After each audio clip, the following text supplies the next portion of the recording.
أعوذ بالله من الشيطان الرجيم. بسم الله الرحمن الرحيم. إنا عرضنا الأمانة على السماوات والأرض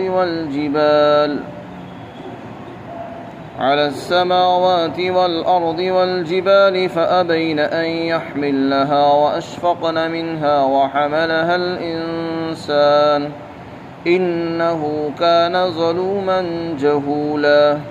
ليعذب الله المنافقين والمنافقات والمشركين والمشركات ويتوب الله على المؤمنين والمؤمنات وكان الله غفورا رحيما.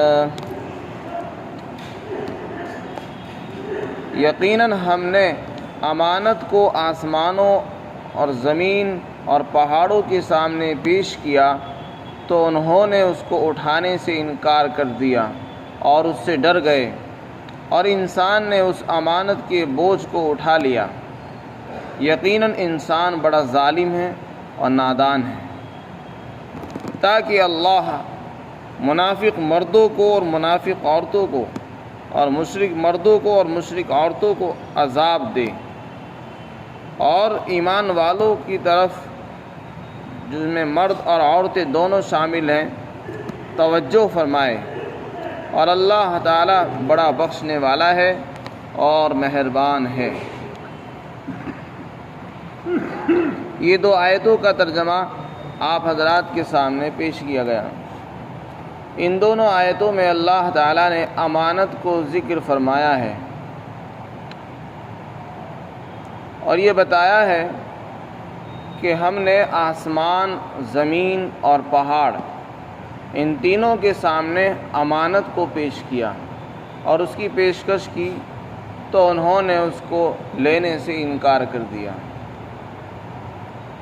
یہ کون سی امانت ہے اور اس کا کیا مطلب ہے جو قرآن کریم میں یہاں پر بتایا گیا ہے؟ حضرت عبداللہ ابن عباس رضی اللہ عنہ جو مفسر قرآن ہیں، وہ فرماتے ہیں کہ اللہ تعالیٰ نے آسمانوں اور زمین اور پہاڑوں کے سامنے یہ پیشکش کی کہ اگر تم چاہو تو اللہ کے حکموں پر چلو اور ان کی فرمانبرداری اختیار کرو۔ انہوں نے سوال کیا کہ اگر ہم نے اللہ کے حکموں کو پورا کیا تو ہمیں کیا ملے گا؟ تو اللہ کی طرف سے ان کو بتایا گیا کہ اگر تم نے اچھے عمل کیے تو تم کو اس کا اجر ثواب ملے گا، اور اگر تم نے برے اعمال کیے تو تمہیں سزا ملے گی۔ تو انہوں نے عذاب کے ڈر سے ثواب کی امید بھی چھوڑ دی اور ثواب لینے سے بھی انکار کر دیا، اور یہ کہا کہ نہ تو ہمیں ثواب چاہیے اور نہ ہمیں عذاب چاہیے، اور ڈر گئے۔ ان پر ایسا رعب اور خوف طاری ہوا کہ انہوں نے ثواب کی طرف نظر ہی نہیں کی۔ عذاب سے ایسا ڈر پیدا ہوا، کہنے لگے ہمیں ثواب کی بھی ضرورت نہیں، نہ ہمیں ثواب چاہیے اور نہ عذاب چاہیے، ہم تو آزاد رہنا چاہتے ہیں۔ یہ در حقیقت اللہ کی طرف سے ایک اختیار تھا۔ ہر انسان کو اللہ تعالیٰ نے ایک حکم تو تکوینی دیا ہے، اور ہر مخلوق کو اللہ تعالیٰ نے کچھ احکامات تشریعی دیے ہیں۔ جتنی بھی مخلوقات ہیں اللہ تعالیٰ نے بہت سے احکام تکوینی ان کے اوپر رکھے ہیں، جیسے کہ موت۔ تکوینی کا مطلب ہوتا ہے کہ جس میں وہ مجبور ہیں، وہ ان کو کرنا ہی پڑے گا۔ جیسے کہ موت، جب اللہ تعالیٰ چاہتے ہیں کسی کو موت دے دیتے ہیں، کسی کو بھی زندگی دے دیتے ہیں۔ اس میں کوئی مخلوق یہ نہیں کہہ سکتی کہ مجھے موت کیوں دی گئی، مجھے زندہ کیوں کیا گیا، مجھے کیوں پیدا کیا گیا، کوئی نہیں کہہ سکتا۔ تو کچھ احکام اللہ کے اس دنیا کے اندر تکوینی ہیں، تکوینی کے اندر ہر مخلوق مجبور ہے، وہ اس میں کچھ نہیں کر سکتی، بے بس ہے۔ جیسے کہ موت، جب اللہ کا حکم ہوگا تو موت آئے گی، ہم کتنا ہی رو لیں پیٹ لیں کچھ نہیں ہو سکتا، کتنے ہی بڑے بڑے ڈاکٹروں کو بلا لیں کوئی بچنے والا بچ نہیں سکتا۔ اور کوئی آدمی یہ چاہے کہ میرے یہاں اولاد نہ ہو، اور اللہ چاہے تو ہو کر رہتی ہے۔ اسی طرح کے بہت سے احکامات ہیں جو تکوینی ہے، پورے کائنات میں اللہ تعالیٰ نے ان کو نافذ فرمایا ہے اور ہر مخلوق کے اوپر ہے. اس میں چاند، سورج، ستارے، زمین اور آسمان سب ہیں، انسان بھی ہیں. اور کچھ تشریعی احکام کہلاتے ہیں جن کو شریعت کے احکام کہتے ہیں. تو اللہ تعالیٰ نے کچھ احکام کی فرمانبرداری ان حضرات کے سامنے پیش کی، آسمانوں کو پیش کی کہ کچھ میرے احکام تشریعی ہیں لیکن تمہیں اختیار ہے. وہ جو تکوینی احکام ہیں اس میں تو تم مجبور ہو، کرنے ہی پڑیں گے، لازم ہے. اور تشریعی احکام کے بارے میں اختیار دیا گیا کہ اگر تم چاہو تو ان کی ذمہ داری اٹھا لو. حضرت ابن عباس نے فرمایا ذمہ داری سے مراد ہے احکام کی فرمانبرداری، کہ ان احکام کو لے لو اور ان پر چلو. اگر ان صحیح کام کرو گے، فرمانبرداری کرو گے، ثواب ملے گا، نہیں کرو گے عذاب ملے گا، سزا ملے گی. تو جب ان کے سامنے یہ چیز پیش کی گئی تو چونکہ اختیار دیا گیا تھا اگر چاہو تو لے لو نہیں تو انکار کر دو، تو انہوں نے لینے سے منع کر دیا کہ نہیں، ہمیں نہیں چاہیے. ہمیں ایسے ثواب کی ضرورت نہیں ہے کہ جس میں ہماری پکڑ ہو جائے، کیونکہ ہمیں نہیں معلوم ہے، نہ ہمارے اندر اتنی استطاعت ہے کہ ہم اللہ کے ہر حکم کو پورا کر لیں گے اور جیسا اللہ نے چاہا ایسا کر لیں گے. ہمارے سے غلطی بھی تو ہو سکتی ہے، ہم غلط بھی کر سکتے ہیں اور نافرمانی بھی ہو سکتی ہے. اگر ہماری سے نافرمانی ہو گئی اور ہماری پکڑ ہو جائے گی تو ہم تو کہیں گے بھی نہیں رہیں گے. تو ایسا رعب ان کے اوپر طاری ہوا کہ انہوں نے صاف انکار کر دیا کہ ہمیں ثواب بھی نہیں چاہیے اور نہ ہمیں عذاب چاہیے، ہم تو آزاد رہنا چاہتے ہیں. ہاں آپ کے جو تکوینی احکامات ہیں ہم اس میں مسخر ہیں، آپ کے تابع ہیں، جو آپ کا حکم ہوگا ہم کرتے رہیں گے. لیکن جب اس کے بعد اللہ تعالیٰ نے انسان کے سامنے اس چیز کو پیش کیا تو انسان کو بھی یہی پیشکش کی گئی کہ یہ احکامات ہیں، ان کی فرمانبرداری کرو. اگر کرو گے تو تمہیں ثواب ملے گا، نہیں تو عذاب ملے گا. انسان نے خاص دھیان عذاب کی طرف نہیں کیا، معصیت کی طرف دھیان نہیں کیا اس کا کہ اگر گناہ کروں گا تو اس میں پکڑ بھی ہو جائے گی. انسان کی طبیعت میں لالچ ہے. تو جب اس کو کہا گیا کہ تو اگر تم نیک اعمال کرو گے، فرمانبرداری کرو گے تو تمہیں ثواب ملے گا، تو فوراً اس نے اقرار کر لیا کہ ہاں ٹھیک ہے میں تیار ہوں، اور احکام کا بوجھ اٹھا لیا. چنانچہ اللہ تعالیٰ نے امانت انسان کے سپرد کر دی. یہ کون انسان ہے؟ مفسرین میں سے بعض کا کہنا یہ ہے کہ آدم علیہ السلام اس سے مراد ہیں. حضرت آدم علیہ السلام کے سامنے پیشکش ہوئی اور انہوں نے اس کو قبول کر لیا. کس وقت ہوئی؟ یا تو یوم المیثاق کے اندر ہوئی جس دن اللہ نے ساری ارواح کو جمع کیا، یا اس سے پہلے ہوا، واللہ اعلم، اللہ زیادہ بہتر جانتا ہے.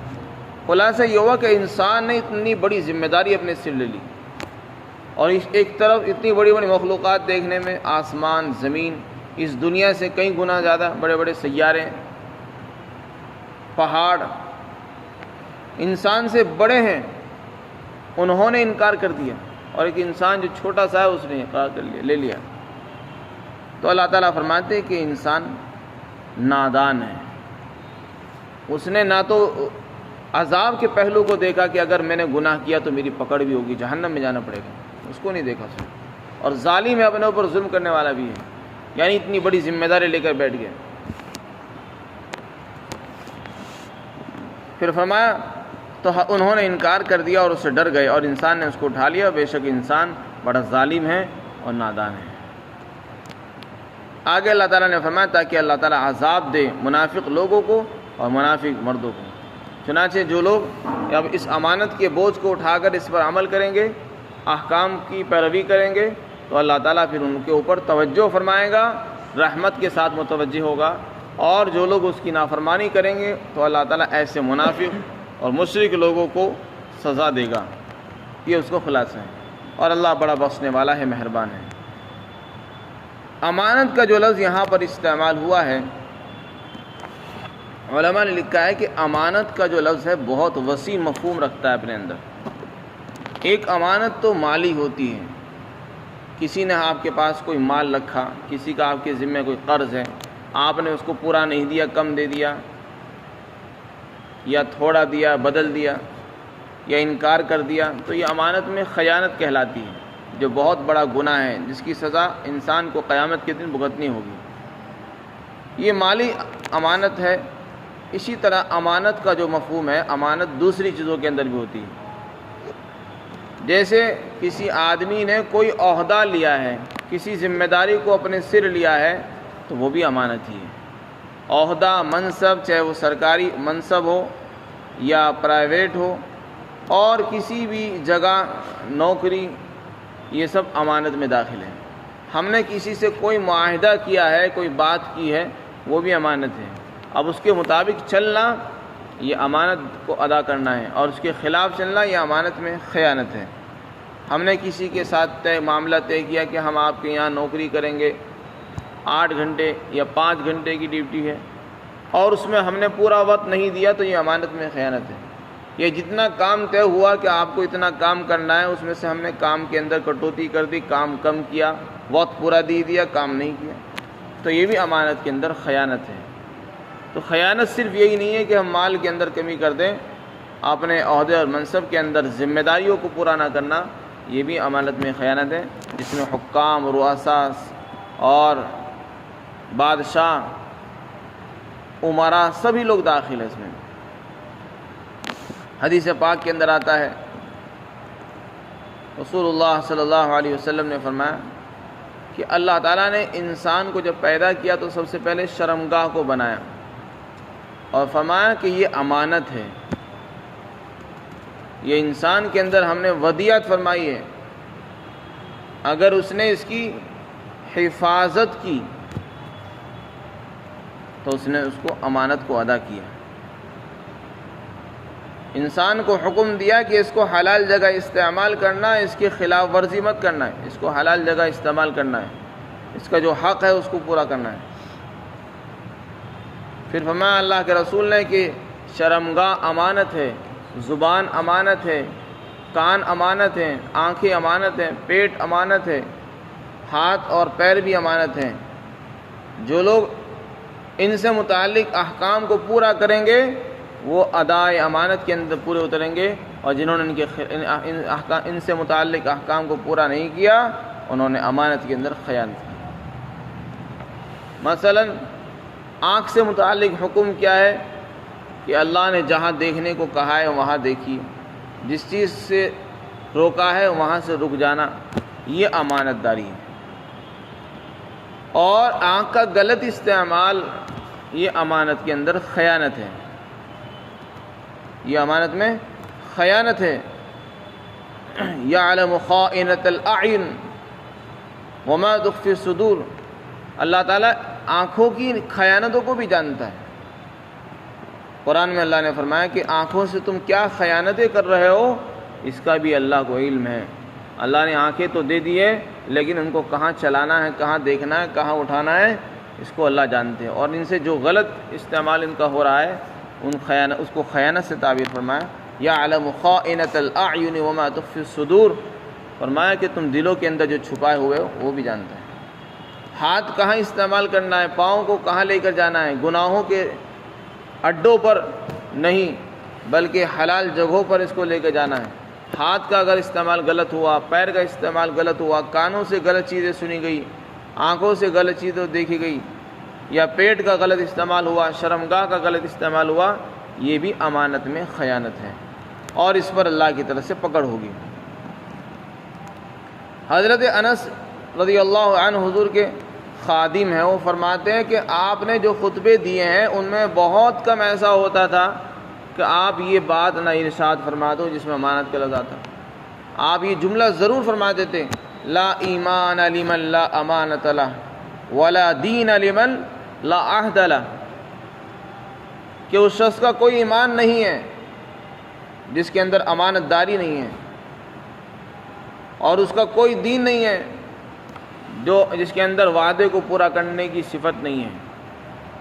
تو کتنی بڑی بات آپ نے ارشاد فرمائی کہ ایسے آدمی کا ایمان ابھی مکمل نہیں ہے، اس کے ایمان کا کوئی اعتبار نہیں جس میں امانت کی پاسداری اور امانت کا خیال نہیں، نہ مالی امانت کا خیال ہے، نہ دوسروں کے حقوق کا خیال ہے۔